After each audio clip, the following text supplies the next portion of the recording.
Mga boss, sino ang may pinakamalaking ambag sa pag-unlad ng Pilipinas? Ito mga boss, mga presidente ng Pilipinas. Gloria Macapagal Arroyo, Benigno Aquino, Rodrigo Roa Duterte at PBBM. So mga boss, kung ako tatanungin, depende yan sa taong bayan. Para sa akin mga boss, ang may pinakamalaking ambag sa pag-unlad ng Pilipinas ay si Rodrigo Roa Duterte, ang the 16th President of the Philippines mga boss. Siya ay mayor na naging presidente galing Davao City mga boss, bago siya plataforma niya mga boss, bago tumakbo ng presidente ng Pilipinas ay walisin ang mga adik at sugpuin ito at labanan ng korupsyon sa ating bansa, magtayo ng mga proyektong ikabubuti ng mamamayang Pilipino. Pag-upo niya mga boss, nung siya ay nanalo, ay talagang ginawa. Ito yung presidenteng may isang salita mga boss. Inumpisahan niya agad ng war on drugs mga boss. At talagang malaking pagbabago ang nangyari sa ating bansang Pilipinas. At nakatulong yon sa pag-unlad ng ating bansang Pilipinas dahil dumagsa yung mga investors mga boss, dahil nagkaroon na sila ng tiwala at nagkaroon na sila ng kapayapaan sa magulo na puno ng pinagbabawal na droga ang ating bansang Pilipinas, ay ginawa ito ni FPRRD mga boss. So tinupad niya talaga yung kanyang mga pangako.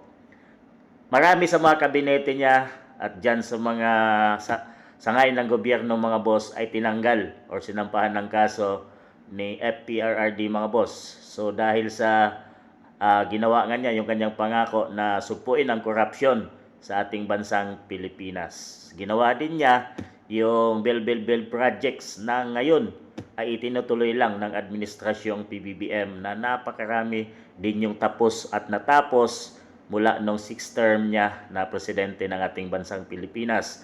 So, nagkaroon yon at nagamit ng mamamayang Pilipino. Nagdulot yon ng pag-unlad sa ating bansang Pilipinas. Nagkaroon ng mga opportunity at maraming trabaho para sa ating mga kababayang Pilipino. Mga boss, ito pa, yung term ni FPRRD ay dumating yung pandemic mga boss.